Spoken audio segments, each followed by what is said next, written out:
We don't need none of this because we're electric.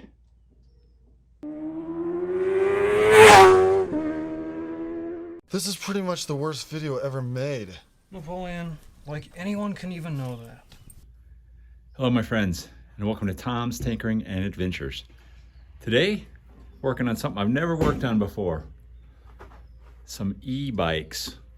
Now, I like things with two wheels, motorcycles, but I'm not really much of a bicycle guy.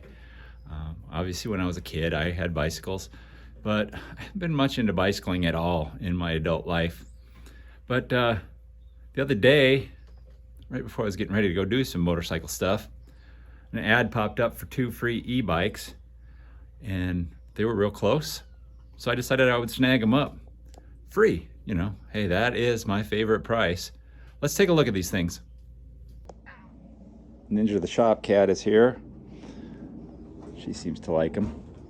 So these are Evolo, I don't know how you pronounce it, Luna e-bikes, and they're about 10 years old, I'm guessing. From what I understand, these came out in about 2012. From my limited research, I found out these are maybe a couple years newer than that, around 2015 maybe. Haven't done a whole lot of research on them. But, like I said, ad popped up. I have an app on my phone called Freebie Alerts, and it combines like OfferUp, Facebook Marketplace, maybe Craigslist, a bunch of different things all into one app with free items. And like I said, that is my favorite price. So I put some keywords on there. We were looking for a bicycle for the granddaughter for a while. She's visited and is back in Alaska right now. But anyway, these popped up on there. They were 4 miles away, so I snagged them up.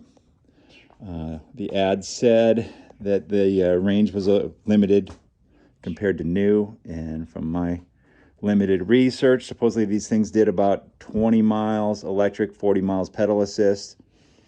And the person I got them from said that they were still using this white one, riding it to work 2 or 3 miles away from work every day. Came with one charger, and they said that this one had started to break down a little bit, so they were using parts from this one to keep this one going. Anyway, I have one charger for the two of them, and I will show you what I know about these. This is power on. Then you come up over here to the handlebars and you hit this center button, lights up the display, and there you go. You get your battery monitor, a speedometer, odometer. I guess that tells you how many watts maybe you're using. And then there's a couple of different modes on here, modes 1 through 5. From what I understand, 1 is the least aggressive, like you need to put in the most pedal assist. 5 gives you the most speed. Obviously it'll use more battery power that way. And let's see, they have a CVT style hub, new Vinci 380. I've seen a video on these that said the 360 was like the initial offering they had, so maybe this is a little bit newer or upgraded model. You can adjust the CVT right here. This little thing is broken. From the video I saw, like you would crank this thing back this way and it would show this little guy on a flat, and then this way it would show that little bicycle on a hill. So I'm guessing like all the way forward is low gear, all the way back is high gear. And then you have a twist throttle on this side. I'll bring the wheel off the ground and show you. There you go.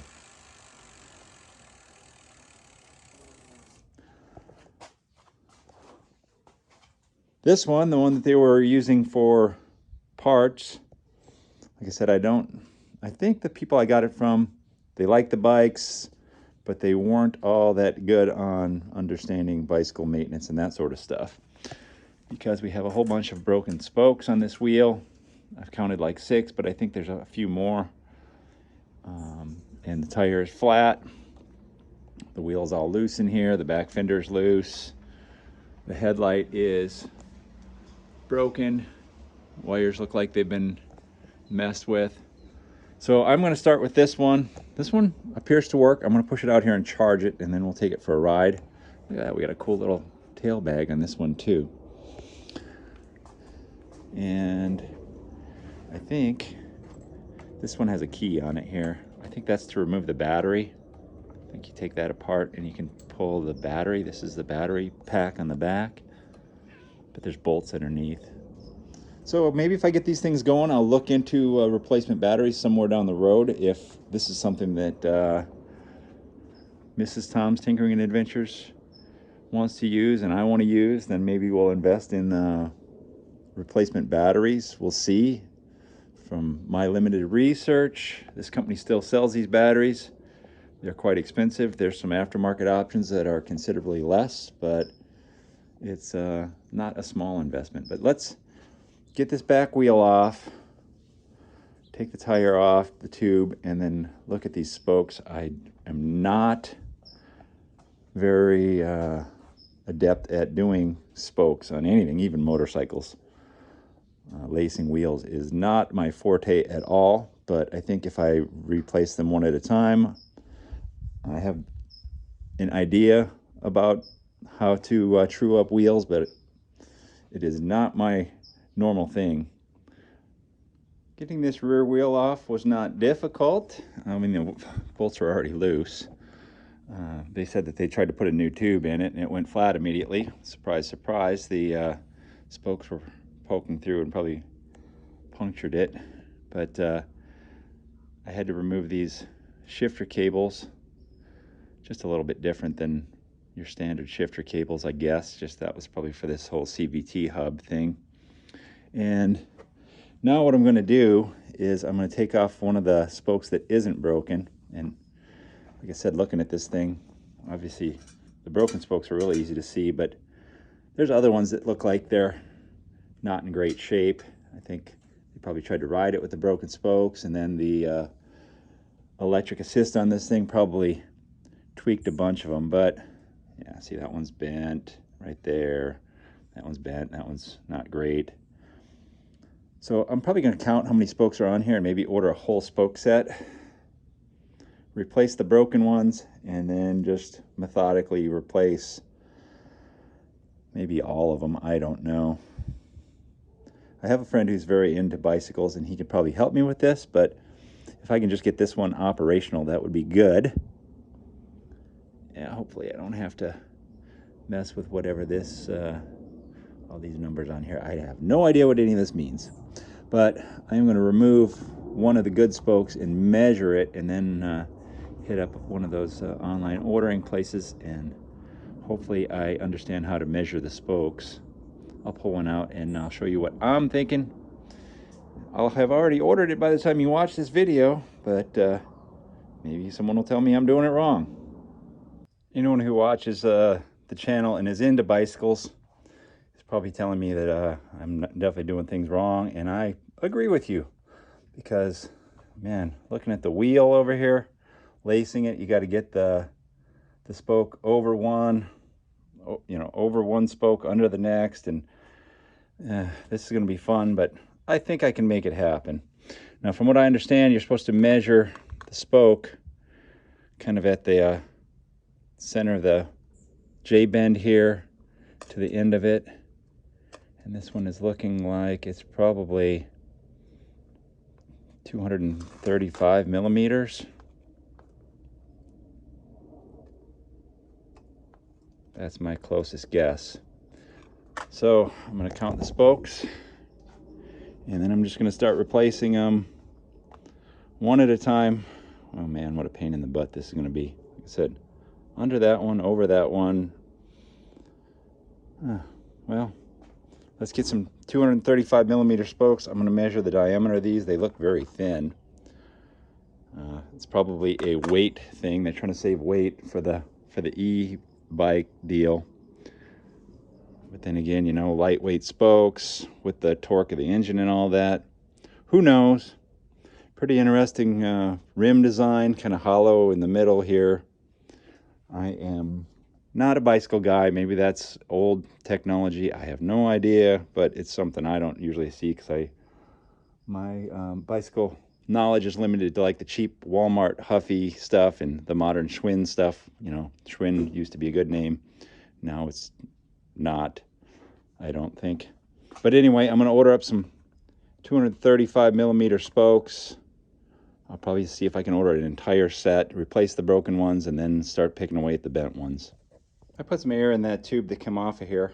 Maybe they didn't even blow that one up because of all the broken spokes and everything else. I don't know. Got this rear fender reattached. That was pretty easy. And now I'm just going to clean some stuff up. There's a bunch of red paint on this thing. Kind of looks like a murder scene. So just cleaning it up. I have a plastic scraper here. It looks like it's taking it off. So I'll clean this up a little bit. Maybe hit it with some acetone or something to get the remainder off. But you know, this doesn't really affect much. I was able to order a cheap set of spokes off of the online ordering system for $10. I ordered 237 millimeters. I measured them like 3 or 4 times, and somewhere between 236 and 238. So 237 should do it. They were cheap enough that I guess if I ordered the wrong ones, I'll just order the next size up or the next size down. But I think there's enough adjustment in those things. And I will probably watch a couple of wheel lacing videos because yeah, I don't know what the heck I'm doing here. But if I can get it to work and work good enough to at least test these things out, then that'll be a win in my book. Since I'm waiting on parts, I'm going to do a little bit of cleanup on this one. I'm going to show you, it's not like a secret or anything, but I'll show you what I use for cleaning up stuff like this. White motorcycle plastics. Anything with a lot of staining on it like this, I like to use these Mr. Clean Magic Eraser pads or whatever brand. And this stuff here, Dawn Power Wash Platinum Now. This one is empty, but I filled it up with some soap and water. So you can use the Power Wash or the soap and water. And just spray some soap and water on. And look at that. Maybe even take this paint off there.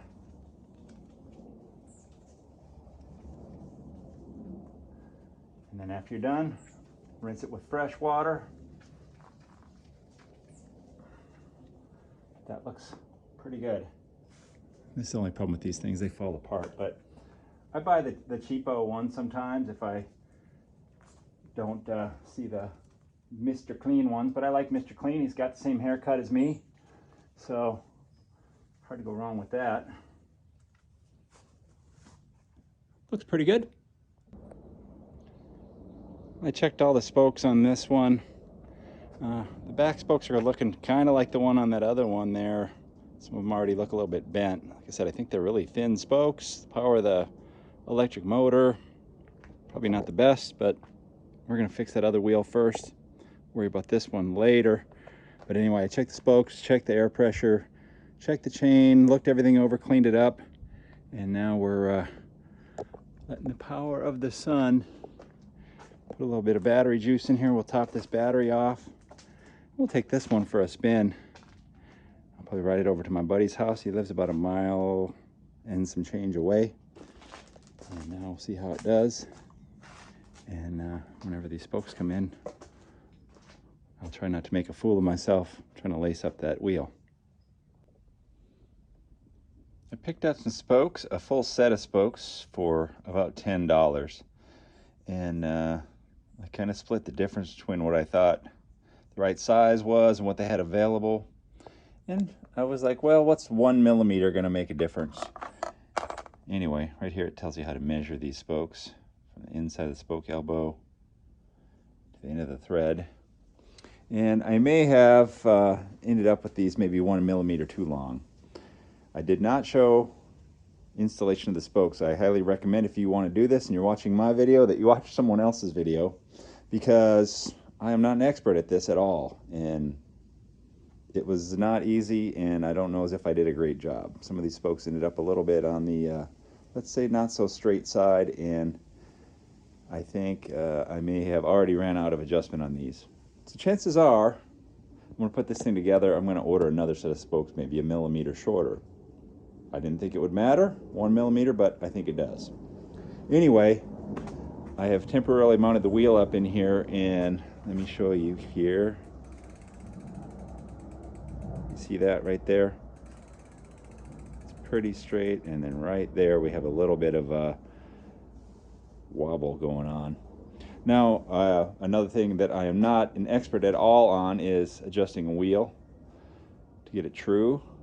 But I do know that if the wheel is moving this way, you need to tighten the spokes on this side a little bit to bring that wobble out. So I'm going to do it the way that I know how to, which may or may not be the right way. Like I said, I know I can tighten some of these spokes. You go a little bit at a time, keep checking it. I will show you something that I saw on one of the videos I watched that I thought was pretty neat, because usually what I do is I just hold the Sharpie marker right here, and I slowly get it closer and closer till it starts touching, and then it rubs the mark on there. Maybe that's a good idea, maybe it's not, but I'll show you what I saw that I thought was pretty neat. So the video that I watched, they used a zip tie, and then you just cut it to wherever the most of the wheel is true, and then you can easily see where it's off.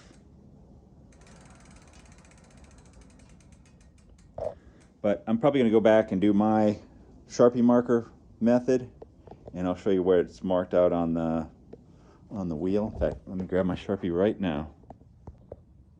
So this is what I do. I just hold the Sharpie marker like this, rotate the wheel. Ooh, rotate the wheel. Yeah, I can't rotate the wheel and hold the camera at the same time. And I get it slowly closer as I rotate the wheel.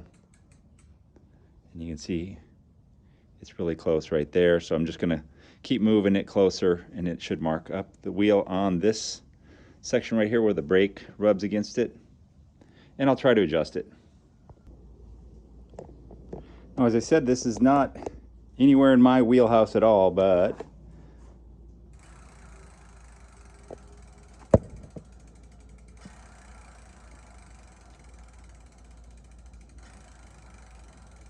looking pretty good. Professional would probably throw everything away, buy everything new, but we're doing this on a budget. We got $10 in spokes so far. And what I have used to adjust the spokes is this spoke wrench thing that I don't know why I have it, where I got it. I found it in my tools, but it works. And I use my Sharpie marker, like I said. Let me see if you can see here. Right there's the marks on this side. I did this side, I did this side. But it's pretty good. It's not perfect. If you look closely, there's kind of like a little bump somewhere in this wheel. It's probably a little bit out of round. But that should be pretty good for casual riding. So I'm going to put this wheel back together. I blew up this tube. It's taken a couple days for these spokes to show up. I blew this tube up right after I made the video of taking this thing apart, and the tube seems to be holding air. So we'll put it all back together and we'll test out this bike. So I'll try to ride this thing one-handed. You turn the power on right here, power's on. And you come up here, hold the mode button for a second or two. Everything lights up, and then you get your modes. I think you can actually go with mode 0, which is just pedaling, no pedal assist. And then this is your pedal assist. 5 supposedly the most. I'll just put it on 4. And then you can just pedal and the motor will assist you, or you can turn the throttle here, which is right here, and the bike will move. Oh. So on the bike, I'm gonna not touch this. Over here is your CVT, and all the way forward is low gear, all the way back is high gear. So this would be for like going up hills all the way forward and then all the way back to the flat. We'll just leave it in low gear. And I will pedal, and you can feel the motor kick in. Whee! Front brake is squeaky. Yay. Already going 14 miles an hour. Whew. What a trip. All right, here's the throttle. See, it's picking up right there. These things are supposed to go about 15 to 18 miles an hour. And the road is treacherous. All right, I'm gonna put the camera away and ride with two hands because using just this front brake is frightening. I should get my GoPro. Okay, so I'm gonna ride down the driveway, turn around, and then use the electric to try to ride up the hill. This one seems to be a little bit more degraded than the white bike, but I also haven't charged this one at all, so it's showing a full charge, but as soon as you start riding it drops down.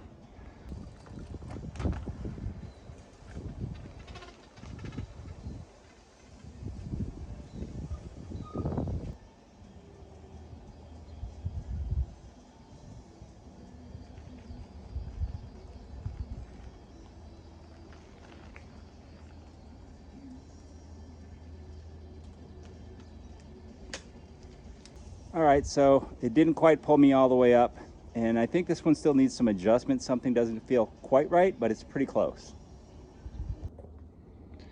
2 operational e-bikes for $10. That's what I spent on those spokes, $10. And I'll keep an eye on this wheel. If I have to pull it off and change those spokes out, we will do that, but it looks like they're gonna work. And I learned some stuff. We'll see. My wife said that she will try to ride this one to work. She works about 2 miles away, so she's already ridden it there and back off hours, and it made it with no problem. And this one doesn't seem quite as good as that one, but maybe I'll keep picking away at it. And like I said, if I need to change out battery packs, I'll research that. I've already looked at those, and we'll see if that's something that we're going to do. But for right now, for the amount of use that they're going to get, I think they're going to be just fine. I'll have to come up with something to mount this headlight. I found out how they work. You just go in here and you press the mode and the up button, and the lights go on, and you press it again and they go off. Something a little bit different from my channel. E-bikes, EVs. It's the future, right? Well, who knows? I'm not afraid of them. I'm not afraid of EVs. I think we're in a pretty good situation to have an EV where we live. Like I said, the wife worked close. We're in an urban environment, so for us, an EV would make sense. We also have solar, and we overproduce, so who knows what'll happen? An electric UTV? No, I don't think that would work very good. All right, if you're liking my content, give me a thumbs up, leave a comment down below. If you're not already a subscriber, please consider doing so. Thank you very much for watching. Get out there and find your adventure. Adios.